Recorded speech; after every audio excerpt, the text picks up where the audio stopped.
Hello hi అండి రైతన్నలందరికీ నమస్తే. మీరు చూస్తున్నది టీబీఎన్ అగ్రికల్చర్ యూట్యూబ్ ఛానల్. నేను మీ భాస్కర్ నాయుడు. అయితే మనం వచ్చేసి ధనలక్ష్మి క్యాంప్లో ఉన్నామండి. ఇది శంకరబండ దగ్గరలో ఉంటుంది. శంకరబండ అంటే మన బళ్ళారి జిల్లా. అయితే ఇక్కడ వచ్చేసి 5531 మిరప రకం అండి. ఇది వచ్చేసి రైతన్న పేరు వచ్చేసి గోపాల్ రెడ్డి. ఈయన వచ్చేసి దాదాపు 4.5 ఎకరాల మిరప వేసుకోవడం జరిగింది. దీనికి గాను భూమిత్ర ఆర్గానిక్స్ వాళ్ళది మెటాఎక్స్ ప్లస్ త్రిగుణాస్త్ర స్ప్రే చేశాడు.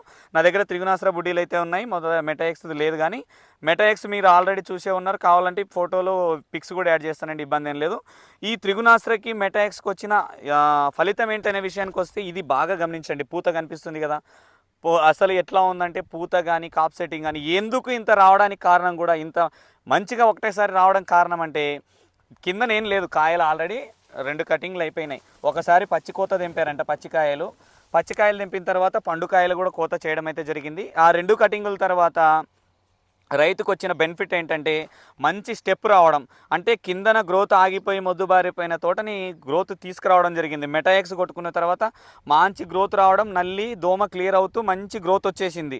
అయితే త్రిగుణాస్త్ర కొట్టిన తర్వాత త్రిగుణాస్త్రకి మెటాఎక్స్కి గ్యాపు మామూలుగా దగ్గర అయిన మెటాఎక్స్ కొట్టాడు. మెటాఎక్స్ తర్వాత మళ్ళీ తెగులు మందు కొట్టుకున్నాడు. తెగులు మందు తర్వాత త్రిగుణాస్త్ర కూడా కొట్టుకున్నాడు. అయితే మనకి ఇప్పుడున్న సిచ్యువేషన్లో మెటాఎక్స్ కొట్టి వెంటనే త్రిగుణాస్త్ర కూడా కొట్టచ్చండి, ఎటువంటి ప్రాబ్లం లేదు. అయితే ఇది వచ్చేసి బాగా గమనించండి ఎంత కాప్ సెట్ అవుతుంది. పోయిన ఆదివారం కొట్టాడు, మళ్ళీ ఈ ఆదివారం మనం వచ్చాం. అంటే ఈరోజు 28వ తేదీ. 28వ తేదీకి ముందు ఎలా ఉందో మనమైతే చూడలేదు. కానీ తోట పరిస్థితి ప్రజెంట్ సిచ్యువేషన్ ఇదండి. ఇంత పూత కానీ ఇది ప్రతి కాపు కానీ అంత ఎక్సలెంట్గా కాప్ సెట్ అవ్వడం మనం గమనిస్తూ ఉన్నాం. ఇదొక మొక్కనే కాదు, అన్నీ చూడండి మీరు. మనకు మెయిన్గా ఇక్కడ కూడా చూడండి పూసలుగా దిగుతూ ఉంది చూడండి. ఇంకొకటి నల్ల తామర కూడా క్లియర్గా కంట్రోల్ అవ్వడం అయితే మనం గమనిస్తూ ఉన్నాం. ఎట్లా ముందుకు పోదా, ముందుకు పో. ఇప్పుడు చూడండి నల్ల తామర ఇక్కడ చూపి, పువ్వు చూపి, క్లీన్గా ఉంది. ఎట్లా ఉందంటే కడిగి పరేసినట్టుగా ఉంది. మొత్తం మీద పువ్వు అనేది క్లీన్గా ఉంది చూడండి. ఏ పువ్వునైనా తీసుకోండి. మనం ఏదో ఇప్పుడు ఇది కూడా ఉంది, ఇది కాప్ సెట్ అయిపోయింది ఆల్రెడీ. ఇప్పుడు కొన్ని ఏదైనా చూసుకోండి ఎంత నీట్గా ఉన్నాయి చూడండి, క్లియర్గా. ప్రతి పూత ఆరోగ్యంగా ఉంది, పూత కూడా క్లీన్గా.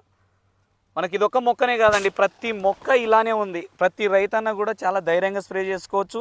దేనికోసం అంటారా, ఈ కాపు చాలండి. ఏముంది లాస్ట్లో చివర్లో ఈ కాపులు పట్టుకున్నదంటే ఇంతవరకు ఏం పట్టిందో ఏమో తెలియదు అనేది కానీ పక్కన పెడితే ఇప్పుడున్న లాస్ట్లో చివర్లో 5 నుంచి 10 క్వింటాల కాపు దింపుకోవచ్చు, ఇబ్బంది ఏం లేదండి. ఖచ్చితంగా చూసుకోండి ఒకసారి, మంచిగా ఎంత క్లియర్గా కనిపిస్తుంది. నేనేం ఫేక్గా చెప్పట్లేదు. ఇది వచ్చేసి గోపాల్ రెడ్డి పొలం అండి. వచ్చి చూడాలనుకుంటే కూడా చూసి వెళ్ళండి, మీకేం ఇబ్బంది లేదు. చూడాలనుకుంటే కూడా చూసుకోండి పొలం దగ్గరకు వచ్చి కూడా. ఇదండి మొత్తానికి ప్రతి రైతన్న ఖచ్చితంగా ధైర్యంగా స్ప్రే చేసుకోవచ్చు, ఎటువంటి ఇబ్బంది లేదండి. మొత్తానికి ఇదేనండి వీడియో. నెక్స్ట్ వీడియోతో మళ్ళీ కలుద్దాం. Okay, thank you.